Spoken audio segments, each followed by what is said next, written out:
तुम मजाक किए जा। तो पहले क्यों नहीं बताया? मैं बेमतलब मजाक किए जा रहा था। कोई बात नहीं, इस गांव में तो पहले से ही बहुत बड़ा मजाक हो रहा है, बहुत बड़ा मजाक। कहते हैं भगवान जोड़ियां बनाकर भेजता है, राम सीता, और तुम लोग उस भगवान की व्यवस्था को ही धता दे रहे हो, खिलवाड़ कर रहे हो उसके साथ। लेकिन एक बात ध्यान से सुनो, इंसान कितनी भी तरक्की क्यों ना कर ले, इंसान इंसान ही रहेगा और भगवान भगवान ही रहेगा। जिस दिन उस ऊपर वाले की चक्री चली, काठमांडू का मांडू तक कुछ नहीं बचे।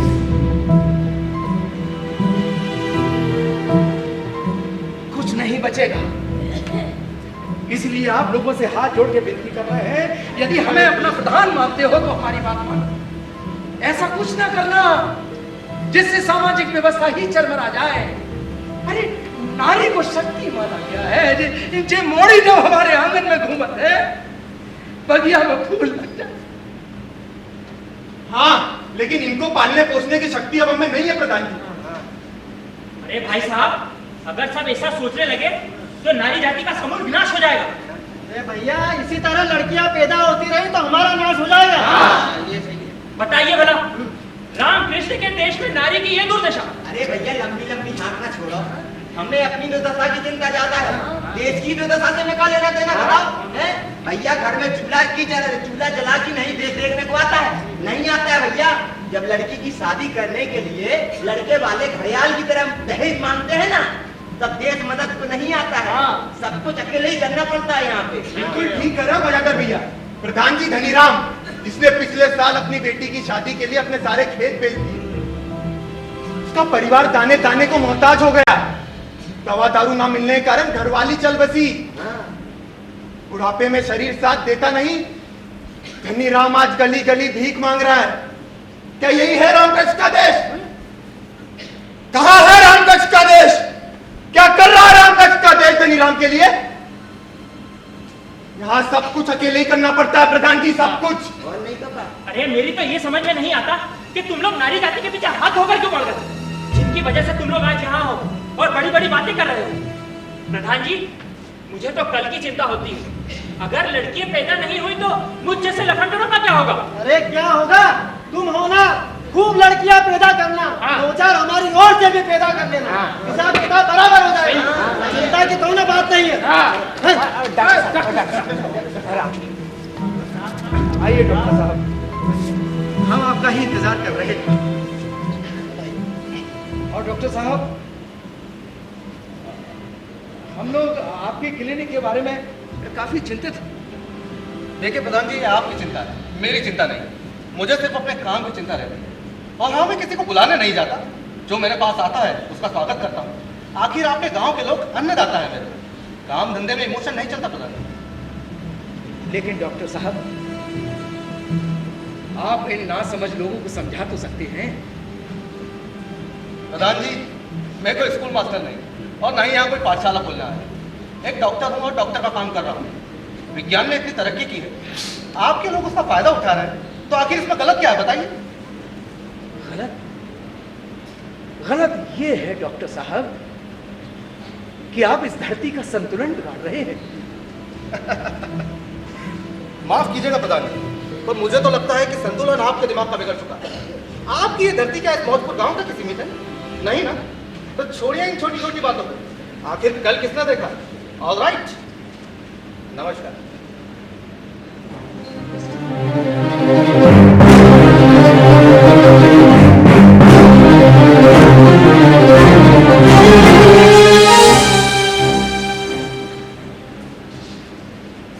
एक महीना बीता, 2 महीना बीता, 3, 4, 5 महीना बीता, फिर 6, 7, 8 महीना बीता और देखते ही देखते 9वां महीना आ गया।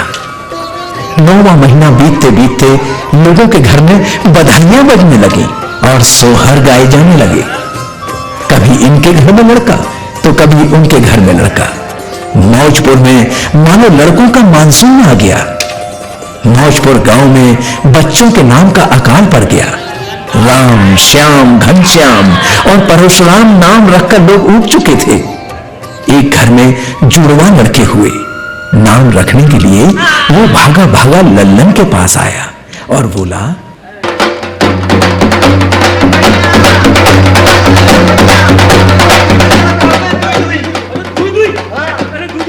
ऐसा नाम बताओ कि मौजपुर गांव में किसी के लड़का का ना हो। भैया ऐसा ही नाम बताएंगे, ऐसा नाम बताएंगे जो पूरा गांव में याद नहीं होगा। बताओ। ई का नाम घोड़े और ई का नाम ई का नाम पोकई। घोड़े पोकई, घोड़े पोकई।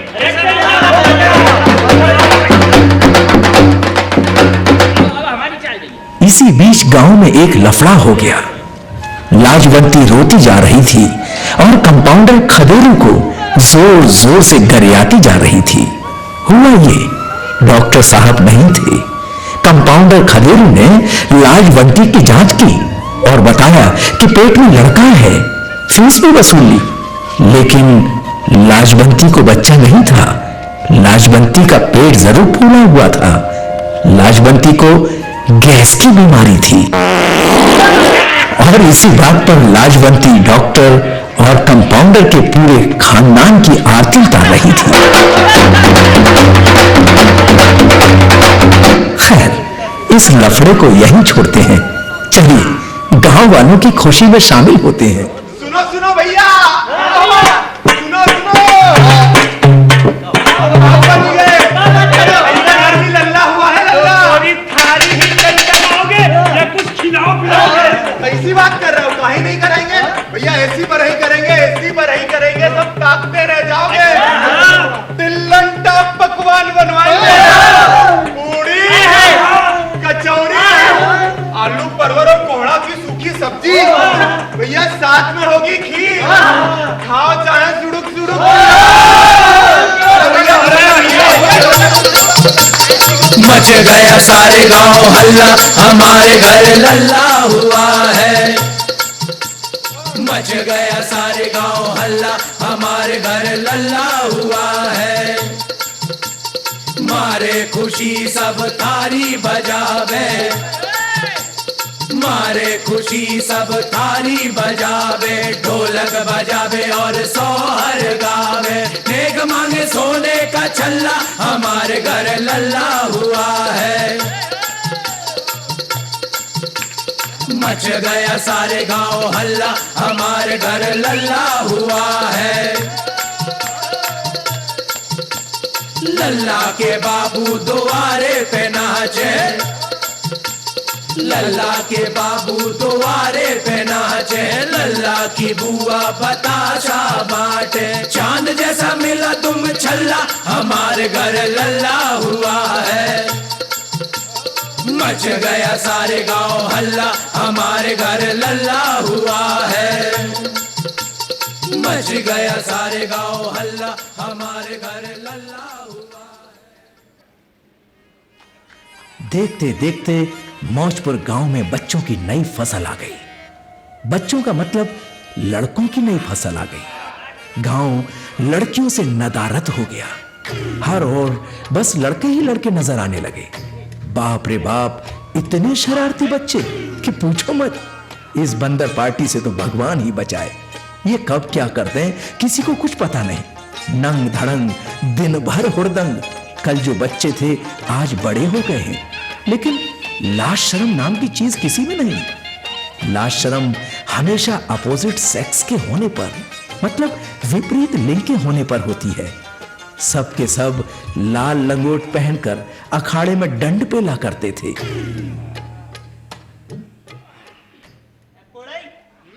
अरे कमजोर लोगों से भिड़ना छोड़ो, ताकत है।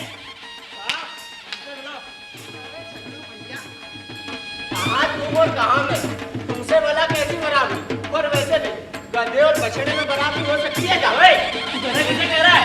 अरे कहावत है, कहावत का मतलब नहीं समझते हो ना? नहीं, भैंस के आगे बीन बजा, भैंस खड़ी पगुरा है। तूने मुझे भैंस कहा? ओए, बड़ा पहले की बातें ना दे। लौटन ने जो कहा वो कहावत है। अच्छा, कहावत कहावत कहकर गधा और भैंस बनाए जा रहे हैं। अरे पोड़े भैया छोड़ो, कुछ बात आदमी को समझाई जा सकती है, काट के उल्लू को नहीं। तूने मुझे उल्लू कहा, पहले गधा फिर भैंस और अब उल्लू। कह दे यहाँ भी कहावत है, क्यों? हाँ, ये सब कहावत तो है। पोड़ई पोकई मैंने जो कुछ कहा सब कहावत है। तेरी फिर तो पता करना पड़ेगा ये कहावत किसने कहा। अरे यार, तेरे माँ बाप ने ना बिल्कुल सही नाम रखा है तेरा। भाई क्यों झगड़ता है तू सबसे? है आ झगड़ता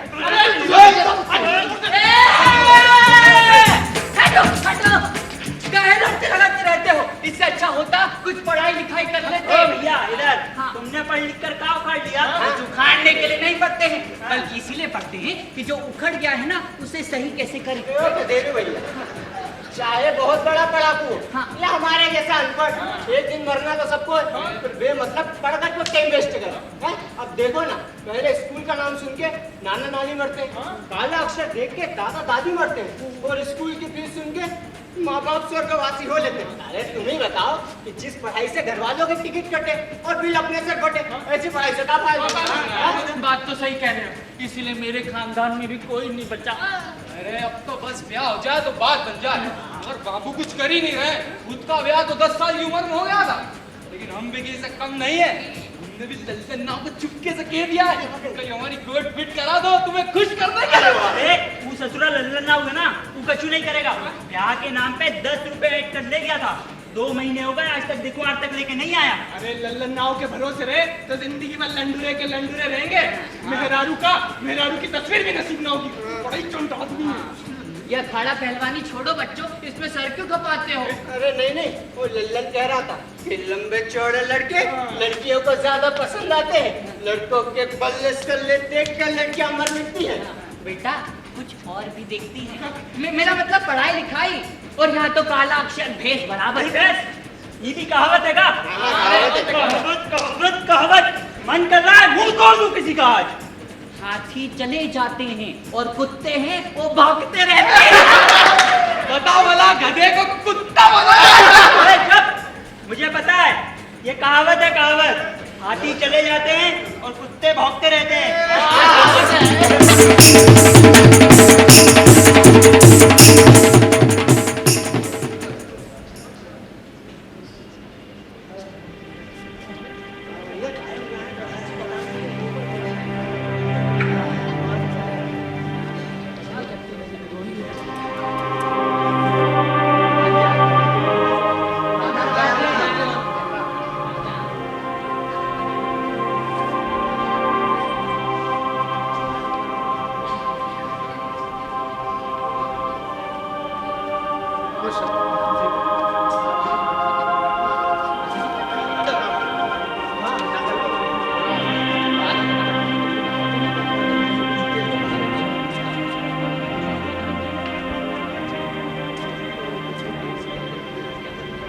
भाइयों, ये छोटी मोटी समस्या नहीं है। गांव के लड़के जवान हो रहे हैं, उनका ब्याह नहीं हो रहा है। यदि ऐसे ही चला तो मौजपुर गांव एक दिन नेस्तनाबूद हो जाएगा। कौन करेगा ब्याह से अपनी लड़की? याद करो, एक दिन इसी जगह बैठ के मैंने क्या कहा? मैंने कहा था ऐसा कतई ना करना जिससे सामाजिक व्यवस्था ही चरमरा जाए। लेकिन आप लोग नहीं माने आप लोग।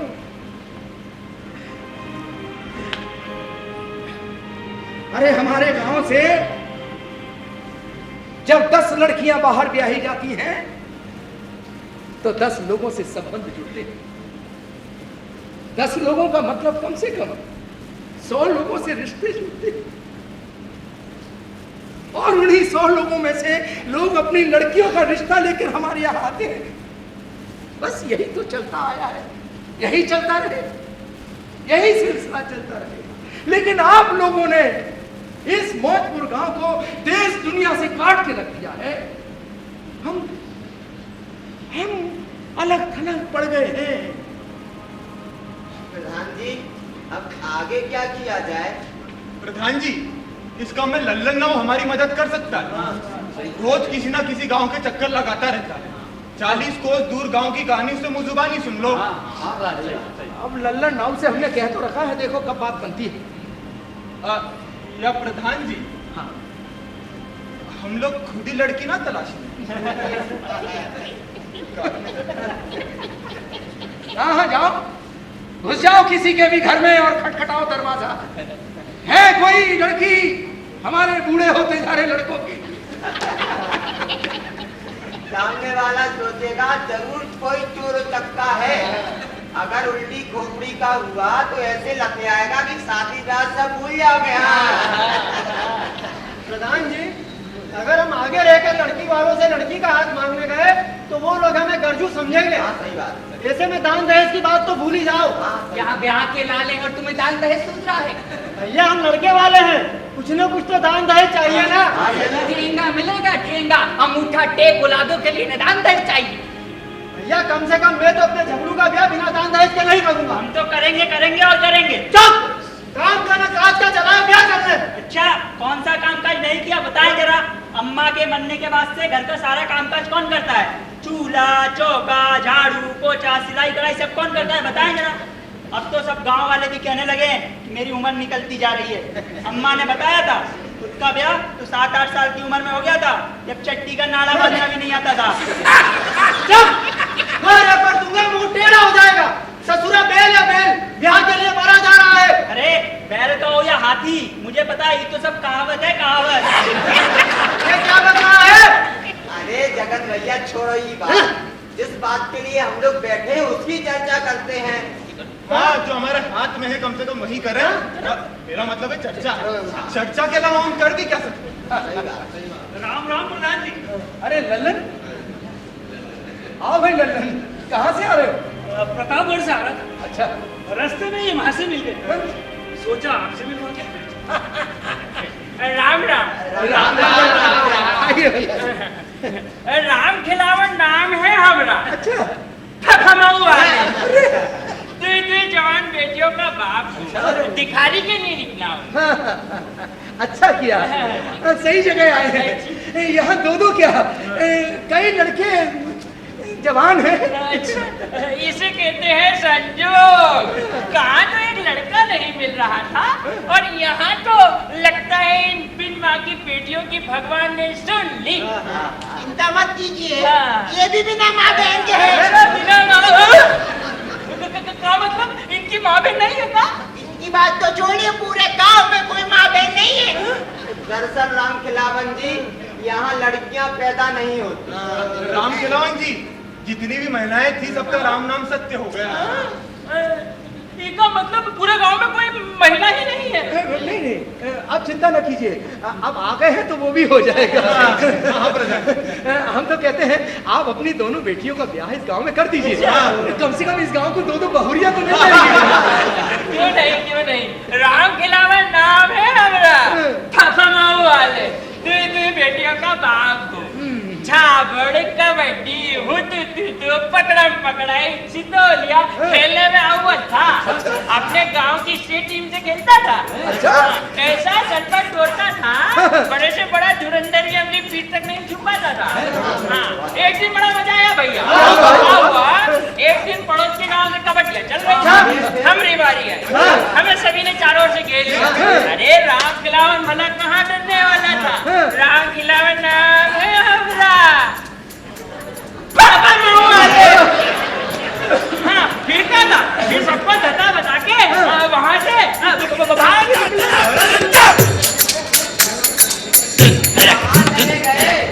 अरे राम खिलावन जी कहाँ चले गए भाई? आ जाइए बंदे, आ जाइए भाई। अरे आई गए ससुरी दुनिया खुल गई। हाँ तो भैया, मैं आपको बता रहा था कि क्या हुआ कि हमारी बारी फिर आई। फिर हमें सभी ने चारों ओर से घेर लिया। अरे राम खिलावन कहाँ डरने वाला था। राम खिलावन कबड्डिया को घुटनों तक समेटा, बजरंगबली का नाम लिया और सबका धन्ना बताकर भाग निकले। अरे ये हुआ कैसे? कैसे हुआ भाई? लोगों के बीच में बचकर कैसे निकल गए? अरे बताते हैं एक काम करो, तुम सब हमें चारों ओर से घेरो, हम तुम्हें बताते हैं कबड्डिया कैसे खेली जाती है। अरे जगह, अरे पकड़ो भाई। अरे ललन, क्या हुआ?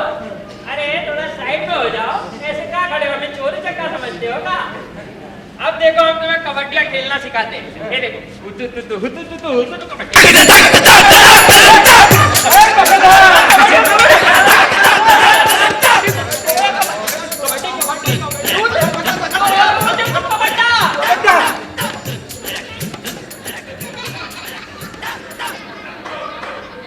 ए लल्ला, जी प्रधान जी। ये ससुरा हवाई अड्डा सुना, बस अड्डा सुना, ये कबड्डा पहली बार सुना। मेरा पाला भी पहली बार ही पड़ा है। क्यों ना राम खिलावन जी से पूछे। राम खिलावन जी आ जाइए, मान के आप बहुत बड़े खिलाड़ी हैं। इतने लोगों को चकमा देना कोई ऐसी ठट्ठा नहीं है। चकमा दे गया ससुरा। चकमा? हाँ, एक भी नाम दिया, बिजनपुर को तक पहुंच गया होगा। और सुनाओ भोजपुर की महाभारत। गांव में औरत नहीं, माँ नहीं, बहन नहीं, ये नहीं, वो नहीं। अरे दिखा के ना बाबाजी का ठुल्लू।